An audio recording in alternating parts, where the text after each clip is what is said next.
বন্ধুরা, আমি চলে এসেছি পদ্মরা রিপোর্টিং চ্যানেল থেকে। তো আজকে আমি রিপোর্টিং নিব যে এখানে আসবে। তো চলো প্রথমে একজনে ডাকি আমরা। নেক্সট। ইয়ো আমি হচ্ছে পদ্মারানু পল্টু। এখানে আপনি পদ্মারার জন্য ডাকিনি, আপনাকে কোনো কথা বলবো, আপনাকে জবাব দিবে সঠিক, ঠিক আছে? আরে হ্যাঁ, কোনো চিন্তা করেন না। আপনি চাইলে আপনার পদ্মা মেরে দেবো। তো আপনার প্রথম প্রশ্ন করছি আমি, আপনার কাছে বিনা দাবিতে বিয়ে করা ঠিক না দাবিতে বিয়ে করা ঠিক, বলেন তো? তো শুনুন, আমার হিসাবে বিনা দাবিতে বিয়ে করে ঠিক, বুঝতে পারলেন?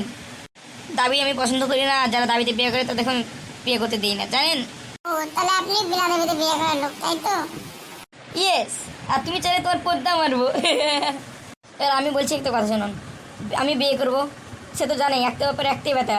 তো সে তো খাদ দেবে আমাকে, এ খাতে শুবে কে? আমার বউ। আমার কি, আমি তো খালি লাগাবো। ও, আপনি খালি লাগানোর কাজ?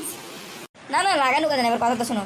এবার করতে করতে ধরেন আমার গরম লেগে গেল, এবার এসিটা কিনে দেবে কে? আমার শ্বশুর। আমার কি, আমি তো খালি লাগাবো। আপনার লজ্জা লাগছে না? একটা মেয়ে এখানে আছে, আপনি তাও বলছেন লাগানোর কথা? এবার ধরে নেন আমার বউকে করতে করতে পানির পিছতে লাগলো, তো ফ্রিজ কিনে দেবে কে? আমার শ্বশুর।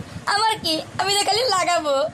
রে শালা, খালি লাগাবো লাগাবো করছে। তোকে দিচ্ছি দাঁড়া, সরে বাচ্চা। ও কাচ্চি দা এলে? আরে আমার হাতে কি দোষ, আমি তো লাগানোই অভ্যেস। তোমাকে লাগাবো। এ না ঘুরা শট। এটা কি? আমি তো রিপোর্টিং এ দিয়েছিলাম, তুমি লাস্টে বলে আমারই পদ মেরে দিলে। হ্যাঁ, আমি পদ্মার পল্টু। চুলকাচ্ছে, চুলকে নি।